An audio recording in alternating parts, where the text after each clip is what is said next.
আসসালামু আলাইকুম, সবাইকে শুভেচ্ছা জানাচ্ছি। মাসুম মাহবুব। প্রিয় দর্শক, দেখছেন ওপেন দ্য ইউটিউব চ্যানেল এবং মাসুম মাহবুব ফেসবুক পেজ।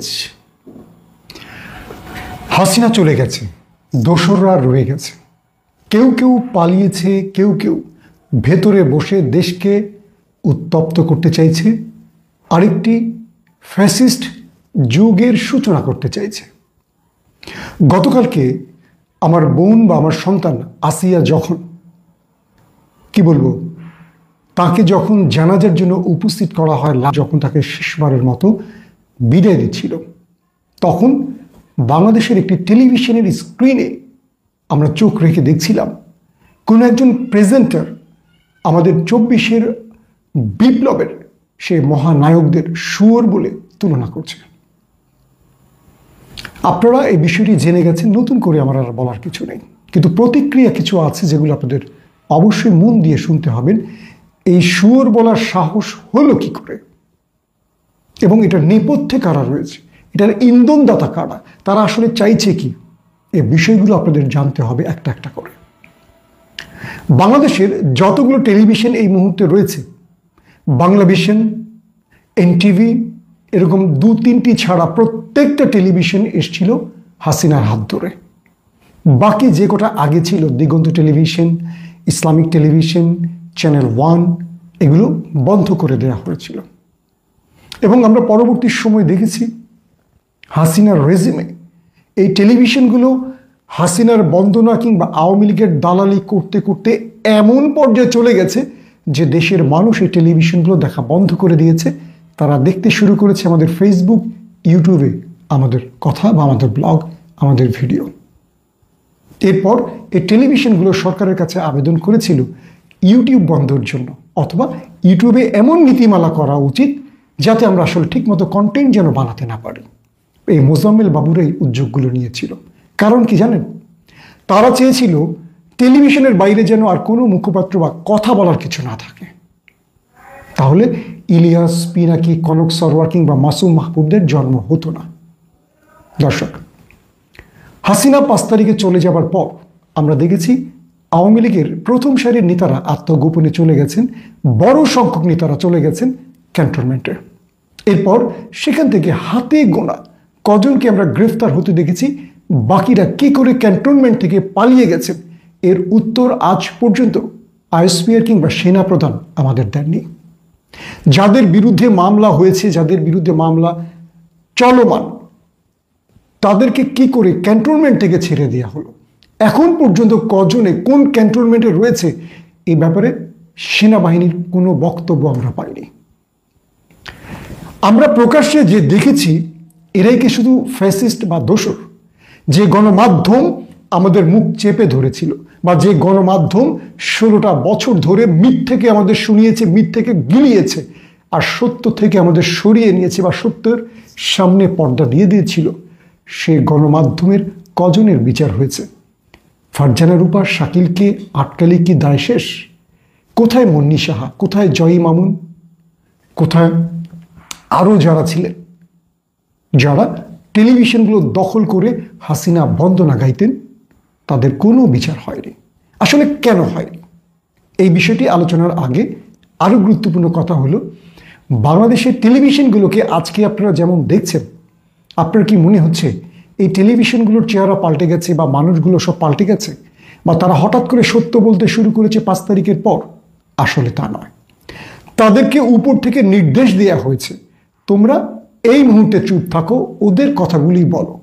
কিন্তু ওদের কথাগুলো যখন বলবে, মাঝে মাঝে এমন কিছু কাজ তোমরা করবে বা এমন কিছু তথ্য উপাত্ত হাজির করবে যাতে করে 24-এর চেতনাগুলো ম্লান হয়ে যায়, 24-এর হিরোরা যেন ভিলেন হয়ে যায়, ইউনূস যেন ভিলেন হয়ে যায়, বিএনপি, বেগম জিয়া, তারেক রহমান কিংবা জামাত বা ইসলামী দলগুলো যেন ভিলেন হয়ে যায়। তোমরা এমন কাজ করবে যাতে মানুষ বলতে বাধ্য হয়, আগেই তো ভালো ছিলাম, হাসিনার সময়টি তো ভালো ছিলাম। আজকে দেখেন বাংলাদেশে হঠাৎ করে যখন একটার পর একটা আন্দোলন, মফ তৈরি কিংবা দাবি আদায়ের সড়কে বিভিন্ন গোষ্ঠী রাস্তায় নামলো, সরকার প্রত্যেকটাকে কন্ট্রোল করলো, হঠাৎ করে পশ্চিমবঙ্গের আদলে নতুন করে বাংলাদেশে ধর্ষণের একটা ইস্যুকে সামনে হাজির করা হচ্ছে। হঠাৎগুলো পুরুষগুলো একসঙ্গে এরকম খারাপ হয়ে গেল। প্রতিদিনই এখন আমরা দেখছি শিশুদের উপর। কারণ কি, শিশুদের উপর এই ঘটনাগুলো ঘটলে মানুষের কাছে এটা অনেক বেশি মানবিক হয়ে উঠবে, আক্ষেপের কারণ হবে, মানুষ ক্ষুব্ধ হবে, বিক্ষুব্ধ হবে। আমি মনে করি এগুলো কোনো গেমের অংশ হতে পারে, ষড়যন্ত্রের অংশ হতে পারে, বলছি হতে পারে। দর্শক, হঠাৎ করে এই আসিয়াকে ঘিরে মাঠে নামানো হলো লাকিকে। লাকি কিন্তু এতদিন চুপ ছিল। সুবর্ণচরে বিএনপিকে ভোট দেওয়ার জন্য যে কি বলবো, যে মহিলাকে, যার সন্তান ছিলেন, একাধিক সন্তান, যে মাকে আওয়ামী লীগের সন্ডা পান্ডারা নষ্ট করেছিল, তাদের জন্য লাকিরা নামেনি, রোকেয়া প্রাসীরা নামেনি আমাদের কি বলবো জাফর ইকবাল বা আমাদের আসিফ নজরুলের শাশুড়ি জাফর ইকবালের ভাইয়ের বউ শাওন বেগম বলছি আমি, তার সাথে হুমায়ুনের নামটি, মানে আমার স্যারের নামটি যোগ করতে চাই না। দর্শক, ওরা আসলে চাইছে বাংলাদেশে এমন একটা পরিবেশ তৈরি করতে যেটাকে সামনে রেখে এই সরকারের পতন হয়। এর জন্য আপনারা এখন কাকে দায় দেবেন? শুধু আওয়ামী লীগ? আমি বলবো এখানে বিএনপি এবং জামাতের দায় আছে। বিএনপি এবং জামাতের দায়টা কোথায়? বিএনপি এবং জামাতের দায়টা হলো তারা কে কিভাবে আওয়ামী লীগকে ক্ষমা করে তার দলে ভেরাবে। আবার আমাদের ছাত্ররা বিভিন্নভাবে আওয়ামী লীগকে কি করে তাদের দলে ভেরাবে, ক্ষমা করে কিভাবে দলে আনা যায়, এই প্রক্রিয়াটা শুরু করছে। কারণ আওয়ামী লীগের একটা বড় ভোট ব্যাংক রয়েছে, এই ভোট ব্যাংক সবাই চায়। আওয়ামী লীগ একটা জিনিস খুব ভালোভাবে রপ্ত করেছে, সেটা কি, যে ওরা চুপ চুপ করে এই দলগুলোর সাথে খেলবে। কখনো ছাত্রদের সাথে আঁতাত করতে যাইবে, কখনো বিএনপির সাথে, কখনো জামাতের সঙ্গে, এবং এর মধ্য দিয়ে তিনটা দলকে লাগিয়ে দিবে, মুখোমুখি করে দেবে। এবং তাই ঘটছে বাংলাদেশে। যারা এই বিপ্লব সংগঠিত করেছে, হাসিনাকে তাড়িয়েছে, তারা এখন শত্রু। সবাই খুঁজতেছে ছাত্রদের এত টাকার উৎস কোথায়। সবাই বলছে বিএনপি টেম্পু লীগ হয়ে গেছে, বা কি বলবো, টেম্পু স্ট্যান্ড হয়ে গেছে। সবাই বলছে জামাত ৭১ বিরোধী রাজনৈতিক দল। দেখেন, এই তিনটি দল যারা একসঙ্গে ছিল তারা বিভাজিত। আবার দেখেন, এই টেলিভিশনগুলোতে অনেক জায়গায় একটি দলের পাওয়ারফুল লোকগুলো বসে গেছে, কিন্তু ক্ষমতা তাদের হাতে সেভাবে নেই। আবার থাকলেও তারা অর্থের জন্য ম্যানেজ হয়ে যাচ্ছে। অর্থাৎ আদর্শিক লোকগুলো টেলিভিশনে বসেনি, যাদেরকে বসালে আদর্শ বাস্তবায়ন হবে বা সত্য মিথ্যে যাচাই করার সুযোগটি তৈরি হবে। বাংলাদেশে 40টির মতো টেলিভিশন আছে। আমি জানি না টোটাল হিসেবটা কত, কারণ টেলিভিশন আমার দেখা হয় না, মাঝে মধ্যে দেখা হয় প্রয়োজনে। তো এই টেলিভিশনগুলোর এখন বস কারা? এই টেলিভিশন থেকে কজন আওয়ামী ফ্যাসিস্ট বিদায় হয়েছে খোঁজ নিয়ে দেখেন। আমি যতটুকু জানি, অধিকাংশ সাংবাদিকরা যারা আওয়ামী লীগের গুণগান গেয়েছে, আওয়ামী লীগের সুবিধা নিয়েছে, তারা এখনো বহাল তবিয়তে আছে এবং তারা অপেক্ষায় আছে কি করে এই সরকারকে, বা আগামী যে সরকার আসবে নির্বাচিত, তাদেরকে বেকায়দায় ফালানো যায়। এমন একটি, হাজারটা নিউজ লাগবে না, একটা ইস্যুকে এমনভাবে তৈরি করা হবে যে ইস্যুতে এই সরকার বড় রকম চাপে পড়ে যাবে, আন্তর্জাতিকভাবে অথবা অভ্যন্তরীণভাবে। এই কাজটি চলমান। কিন্তু উচিত ছিল কি, আমাদের যে ছাত্র বিপ্লবের পর যারা রাষ্ট্রীয় ক্ষমতায় বসেছেন, তাদের উচিত ছিল মিডিয়াকে ক্লিন করা। বাক স্বাধীনতা মানি মিডিয়াতে আওয়ামী ফ্যাসিস্টদেরকে বসিয়ে রাখা নয়, এটা বুঝতে হবে। 16টা বছর এই মিডিয়ার আচরণ যদি ভুলে যান, আমি মনে করি আপনাদের জন্য আরো বড় দুঃসংবাদ আগামী দিনে আসবে। প্রথমে আমি বলবো যে প্রত্যেকটা মিডিয়াতে আমাদের তথ্য মন্ত্রণালয় কর্তৃক একটি বিশেষ টিম তৈরি করে খোঁজ খবর নেওয়া উচিত। কে কোন কাজ বিগত 16 বছর করছে, কারা কারা সেখানে রয়েছে, তাদের এজেন্ডা কি, তাদের প্রত্যেকের পরিচয়, তাদের আদর্শ, তাদের অ্যাক্টিভিটিস, তার নেপথ্যে কার সাথে যোগাযোগ করছে, তাদের সাথে ভারত থেকে কি কি ফোন আসছে, তাদেরকে কোন কোন অ্যাকাউন্টে টাকা দেওয়া হচ্ছে, ওপার থেকে বা এপার থেকে, যেখান থেকেও, তারা কে কে সুবিধা পাচ্ছে এবং কে কে অবৈধ টাকার মালিক হয়েছে, এই খোঁজগুলো তথ্য মন্ত্রণালয়ের দ্রুত একটি টাস্কফোর্স করে হোক বা যে কোনো একটি টিম করে হোক, কমিটি করে হোক, এই ব্যাপারে সজাগ হতে হবে। সার্জিস হাসনাতদেরকে যারা গালি দিয়েছে সুর বলে, হাসনাত হয়তোবা সেই নারী প্রেজেন্টারকে ক্ষমা করেছেন, তিনি উদারতা দেখাতে চেয়েছেন। আবার হান্নান মাসুদ এই উদারতাকে দুর্বলতা ভাববে বলে সতর্ক করেছেন।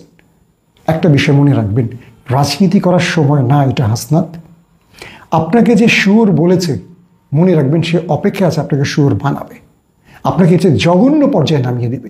কালকে এমন কোনো মেয়ে এসে বলবে, আপনার বিরুদ্ধে এমন কোনো অভিযোগ নিয়ে আসবে, এমন কোনো কল ছাড়বে যাতে আপনার রাজনীতি ধ্বংস হয়ে যাবে। কাকে করুণা দেখাবেন, কাকে মায়া দেখাবেন আগে বুঝতে হবে। ওদের শরীরে যে রক্তগুলো রয়েছে, আপনাকে যে সুর বলেছে, এই রক্তটা ওদের শরীরে তো রয়েছে।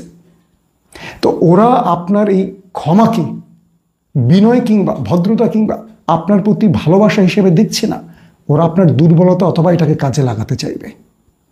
আমি বলছি না টেলিভিশনের প্রত্যেকটা কর্মীকে এখন ধরে ধরে বের করে দেন, কিন্তু যারা 16 বছরে এই সুবিধাগুলো অর্জন করেছে, মিথ্যাচার করেছে, জাতিকে বিভক্ত করেছে এবং এই জাতির মধ্যে বিভেদ সৃষ্টি করেছে, তাদের ক্ষমা নেই। কেউ ক্ষমা চাইলেও ক্ষমা নেই, কেউ ক্ষমা না চাইলেও ক্ষমা নেই। বিএনপি এবং জামাত প্রতিযোগিতায় নেমেছে, কে কোনটা দখল করবে, কে কোনটাকে অর্জন করবে, কার পাওয়ার বাড়াবে। আমি আপনাদেরকে বলে রাখছি, আমি তো মিডিয়া কর্মী, এই মিডিয়ার মোটামুটি প্রত্যেকটা মুখ আমার চেনা। আমি আপনাদের বলে দিচ্ছি, এরা ঘাপটি মেরে আছে, এরা সুযোগের অপেক্ষায় আছে, এরা আপনাদের উপর বড় রকম প্রতিশোধের অপেক্ষায় আছে। মনে রাখবেন, এমন একটি দিন আসবে প্রত্যেকটা টেলিভিশন যে কোনো একটা বিষয়কে এমনভাবে গ্রিপ করবে এবং সেটাকে সারা দেশে প্রচার করবে, আপনারা আর মাথা উঁচু করে দাঁড়াতে পারবেন না। হাসিনাকে এই দেশে আবার আনার চেষ্টা করছে ওপারের এজেন্সিগুলো, এবং এই মিডিয়াগুলো ওপারের এজেন্সি ইশারায় চলছে। কি কি বলতে হবে, কি কি বলা উচিত, কোন কোন বিষয়ে বলা যাবে না। ধরেন 90 মিনিট ধরে আপনার গুণগান গাইবে, মাত্র 5 মিনিটে আপনার গুণগানকে ম্লান করে দিবে একটি সংবাদ দিয়ে। এটা ওরা জানে, এটা ওরা জানে, কারণ পৃথিবীতে মিডিয়াকে কন্ট্রোল করার জন্য প্রথম সারির যে দেশ, তার নাম ভারত।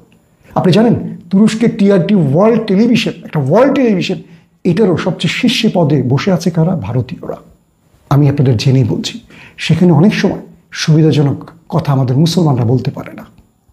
তাই বলছি, হাসনাত বলি, সার্জিস বলি, আমাদের বিপ্লবের মহানায়কদের কথা বলি, যারা ওদের গালি দিয়েছে ওদের ক্ষমা নয়। এবং বিএনপি ও জামাতের ভাইদের বলবো, আপনারা কে কোন টেলিভিশন দখল করছেন আমার জানার দরকার নেই। আপনাদের প্রথম কাজ হলো সেই টেলিভিশনে ফ্যাসিস্ট দোসরদেরকে তালিকা করে দ্রুত বের করতে হবে, নতুবা কালকে আপনার জন্য বিপদ আসবে। আমি শুনেছি অনেক প্রেজেন্টার, অনেক মেয়ে রিপোর্টার, অনেক সিনিয়রদের খুশি করাচ্ছেন বিভিন্নভাবে। একটু বুঝতে পারছেন তো, মানে দুর্বল করার জন্য ব্যবহার করতে পারেন। এগুলো সব হানি ট্র্যাপের মতো রেকর্ড করা হচ্ছে। বিপদে পড়ে যাবেন ভাই। প্রফেসর ইউনুসের পাশে আজকে আমরা দেখলাম অ্যান্তনিও গুতেরেসকে, জাতিসংঘের মহাসচিবকে। প্রফেসর ইউনুস বাংলাদেশের জন্য গর্বের। আজ এমন একটি ছবি আমি ফেসবুকে দিয়েছিলাম, যখন প্রতিটি ছবির পেছনে আমরা দেখতাম শেখ মুজিবের ছবি, আজকে দেখেছি ইউনুস এবং আমাদের প্রফেসর ইউনুস এবং জাতিসংঘের মহাসচিব দাঁড়িয়ে আছেন, পেছনে কালেমা খচিত একটি লেখা, লা ইলাহা ইল্লাল্লাহু মুহাম্মাদুর রাসূলুল্লাহ। আমরা ইউনুসের হাত ধরে এগিয়ে যেতে চাই, আমরা সংস্কারগুলো বাস্তবায়ন করতে চাই। আমরা চাই এই দেশটা থেকে বিভাজন দূর হয়ে যাক। ইউনুস সাহেবকে এটুকু সময় আমাদের দিতে হবে। কিন্তু অনেকে ইউনুস সাহেবকে সরাতে বিভিন্ন রকম ষড়যন্ত্রে লিপ্ত হচ্ছেন, আবার শত্রুর সাথে অনেকে মিশে যাচ্ছেন। আমি বলছি, খাল কেটে কুমির আনবেন না, সেই কুমির আপনাকে ছোবল মারতে পারে। প্রত্যেকে ভালো থাকবেন। আল্লাহ হাফেজ।